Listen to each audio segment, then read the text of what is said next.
Hannah Murray on TRE in the afternoon. TRE's Entrepreneur of the Week. And this week it is Dani Wallace, the leader of the I Am the Queen Bee movement and creator of the Fly Anyway Foundation. Dani helps people the world over to show up, wise up and rise up.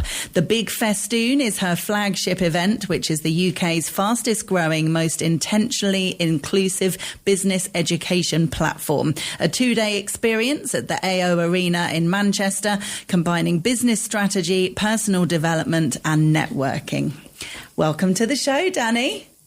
Hannah, thank you so much for having me. I've been so excited to speak to you, you know. Oh, it's so lovely to speak to you. And I have to say, seeing your videos and things that you post online about your festival, it looks so much fun. Yeah, it is. And it's by design. You learn more when there's joy involved, right? If there's dopamine involved, then we're going to retain more information. And also, it's an opportunity for me to dress up in lots of fancy costumes and entertain as well as educate. Oh, I love it. It's amazing how you've been able to combine business and, you know, real networking and real connections with people on a business level, and also fun and dressing up. You've really proved that the two can very much go together. It doesn't need to be people wearing smart suits going, oh, yes, with notepads. It's like the opposite to that. Yeah, it is. And when I was first starting out in business, like accessing business networking, I mean, I'm tattooed from my neck to my toes. I'm from Preston. I sound like a Lady Peter Kay. Accessing those kind of business networks always felt really alien to me. Whereas what I've tried to create, or what we've created with the BIG Festoon, is people know how to attend a concert. Like we know how to attend something like that. What if we was to bring the two together? And also, some of the best business conversations I've had is in the out of context moments, in the out of context spaces. For example, during a rickshaw in India. For example, one of my other friends has a business festival called Ideas Fest. And actually, some of the business that we do in the room off of the back of being in those spaces that feel a little bit more free is really exciting. Yeah. So how did it all come about? Can you tell us a little bit about your background? You mentioned Preston. You hadn't had the easiest time, have you? You've been through quite a bit to get to where you are today. I mean, just a little bit. I mean, we've all got a story for sure. So I grew up on the council estates of Preston, where things like domestic abuse, addiction were just sort of inherent and a part of the fabric of my upbringing. And people like us, people like me, certainly didn't build big businesses, didn't become sort of entrepreneurs. Not in the sense that we speak about entrepreneurs today. They'd have like their own businesses, maybe like a cleaning company or something like that, but didn't really like scale those things up or do that through performance as well. And so essentially when I was 16, I ran away with the circus. I found I could sing. I could sing and perform. I was doing that from a really, really young age. And so utilised that as a way to travel. I didn't think I was ever going to be able to travel or afford to. So what better way to get to travel than be paid to do it? So I was like kind of tapping into that entrepreneurial spirit, didn't realise that that's what I was doing. Eventually, that wasn't considered a proper job in my family. So I came... a conventional job. So I came back to the UK and essentially, Hannah, I swapped a stage for a stage. I found it was the early 2000s. It was the real rise of the contact centre. And I found myself working for the car phone warehouse, which was really, really prevalent. In the UK particularly, there was a car phone warehouse, mobile phone shop pretty much on every high street corner. The rise of the mobile phone was happening. I managed to land a job within the learning and development facility within their head office. So I'd be teaching groups of people. They was, teaching me how to teach. And I thought, well, what if I could take this aspect of performance and this kind of teaching leadership skills, communication skills, sales skills, all of this sort of stuff. What if I could take that out into the world? What if that was a thing? So that was always in the back of my mind. And then a few years later, because of how I grew up, and the information that I had, I found myself in a position where I'd experienced domestic abuse and I was homeless. And I swore if ever I was to survive it, I would find a way to utilise my experience for service. So become a motivational speaker, for example, and all of that. And so I came out of corporate I started gigging as a singer again and put my phone on the dashboard of my car and would put my makeup on and chat to people about what it was that I was doing to build my business. And I kind of stumbled and tripped and fell into building a community that watched me put my makeup on, getting ready for shows, but also kind of sharing some of this businessy type stuff that I was doing. And that became eventually Be Inspired, and that eventually became the BIG Festoon as we know it today. So there's two hats that I wear now. One is I help people speak about the business, and two is that we have this incredible event that has just captured the hearts and the minds of lots and lots of founder-led businesses. And yeah, we're in arenas now and just about to scale over into the US. Amazing. Absolutely incredible. And it must have been...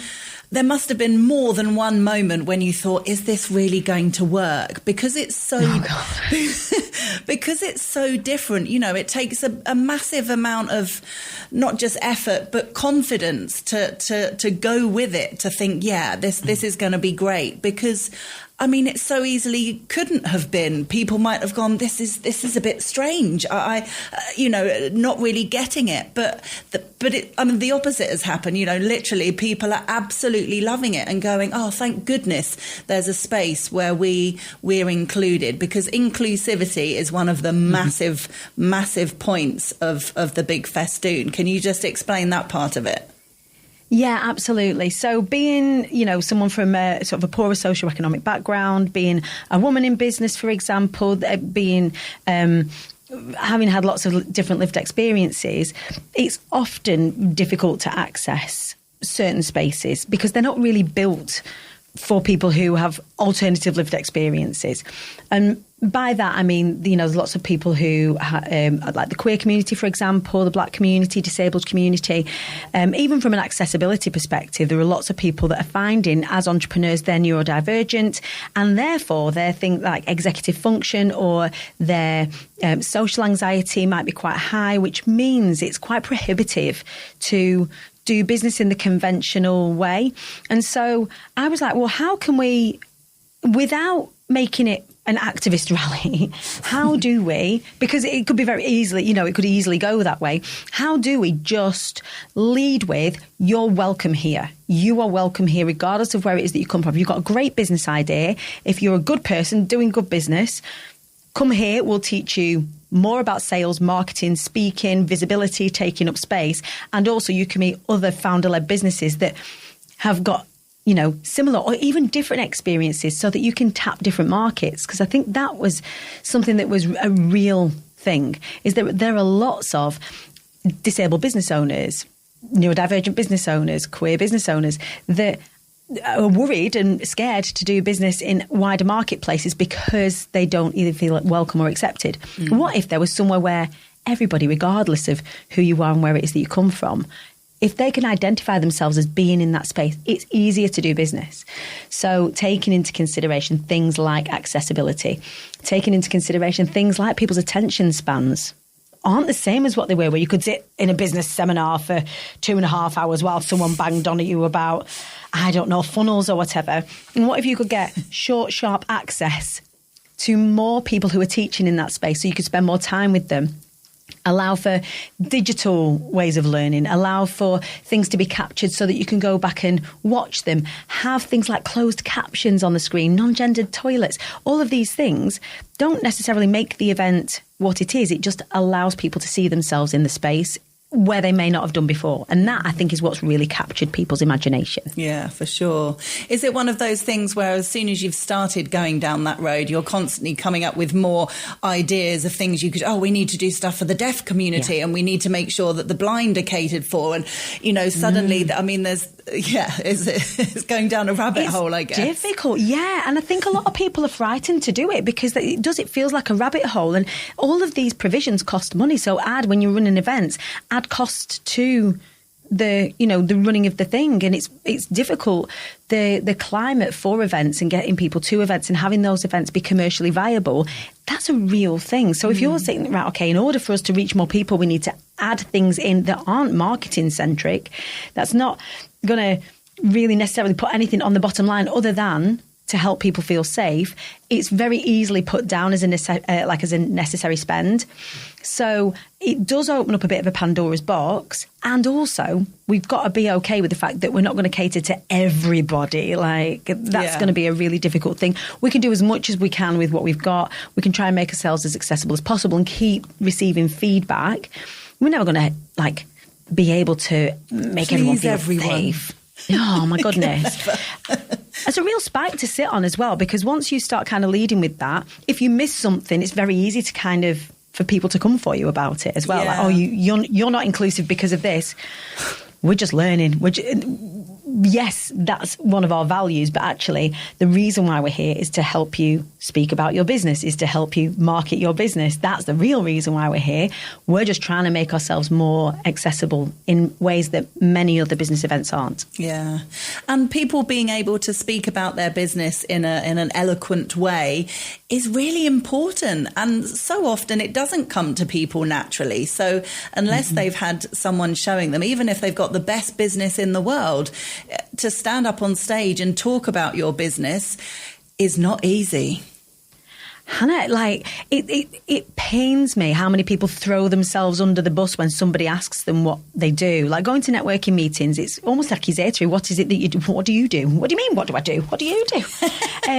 But being able to articulate yourself, how do you help people? One of the things, the cornerstones when I'm teaching, speaking, is how you introduce yourself.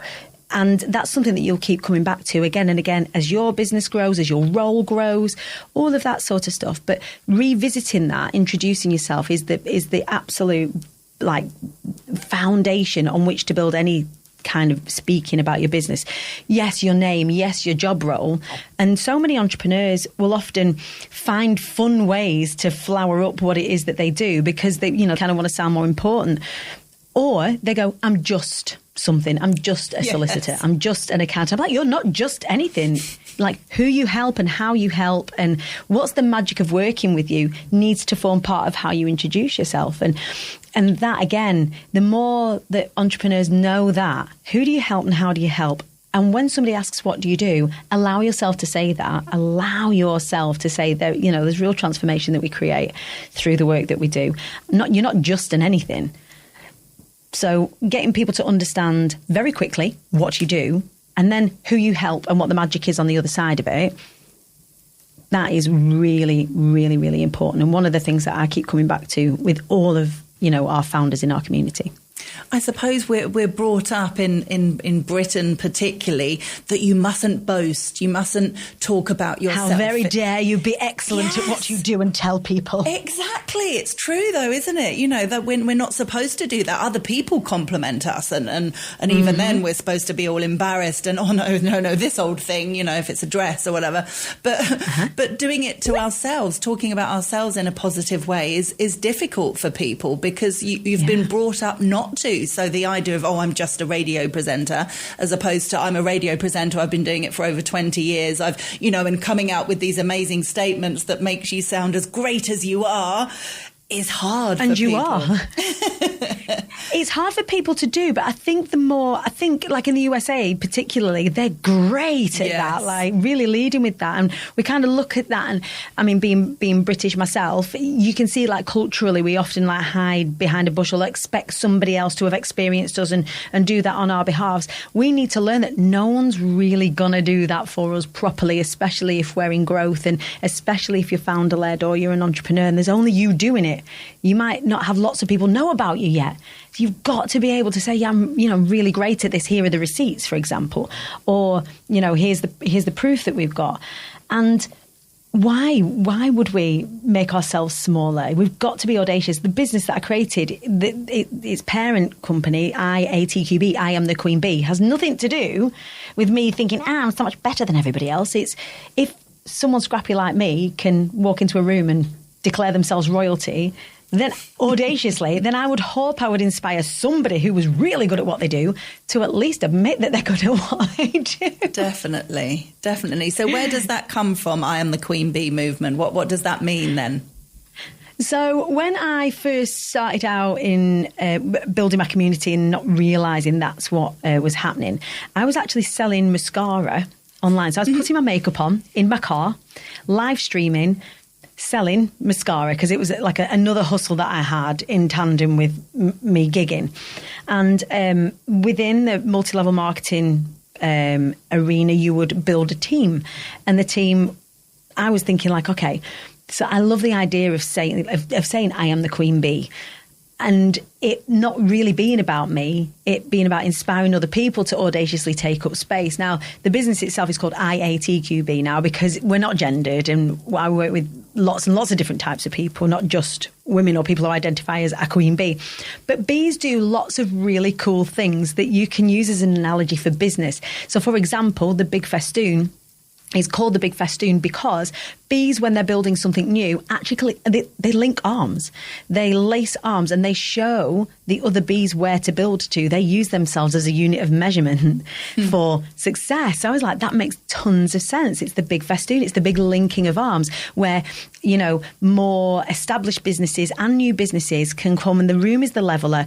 They have a great experience. They can do brilliant networking. They can do business with each other. They can link arms and be the measurement for success with each other. So that made loads of sense.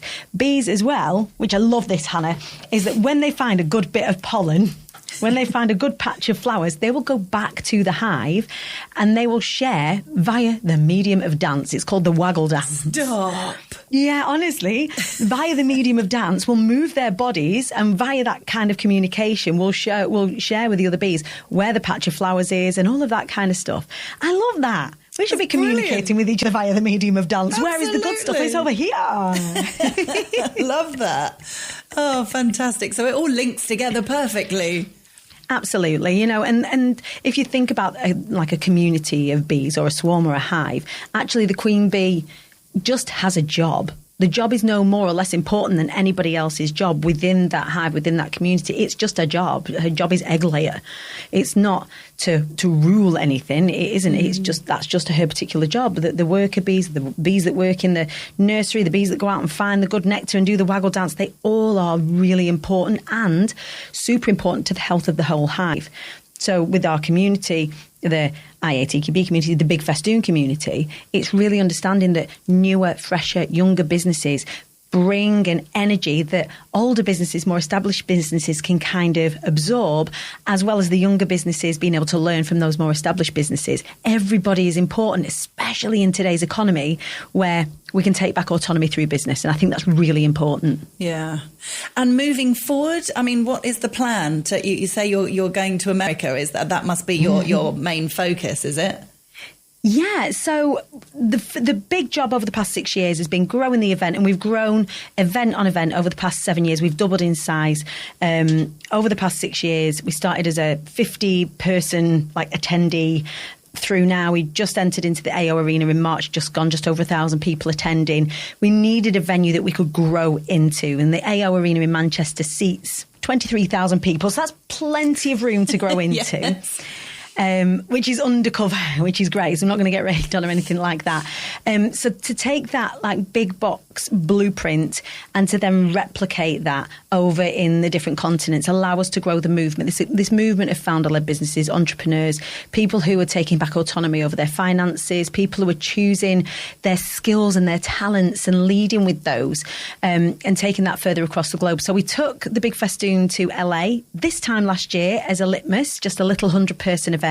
And then in November this year, we'll really start that ball rolling and growing the community over there. So everything between sort of then and now and November is about growing that and then replicating and growing our Manchester event so that the Manchester really is the hive of industry. It's the home of the worker bee. So our big box event lives there. And then after that, we'll be looking at the UAE. Oh, fantastic. Exciting. You can go everywhere. Come to Spain. I can't wait. I'm wanting to do something in Spain, so I'm really super excited to be doing that. We'll be doing a smaller event in Spain, probably in 2027, so watch this space. Great. Oh, exciting stuff. Well, Dani Wallace, thank you for being our Entrepreneur of the Week. Really exciting chatting with you. If listeners want to find out about all the different things they do you have a main website, or should people just go to the BIG Festoon? I would say Google the Big Festoon, you'll find us there, but thebigfestoon.co.uk. Follow me on the socials is probably where you'll get most of the juice that's happening as it's happening at the Queen Bee, Dani. But yeah, thebigfestoon.co.uk. Perfect. Dani, thank you so much. Thanks for having me.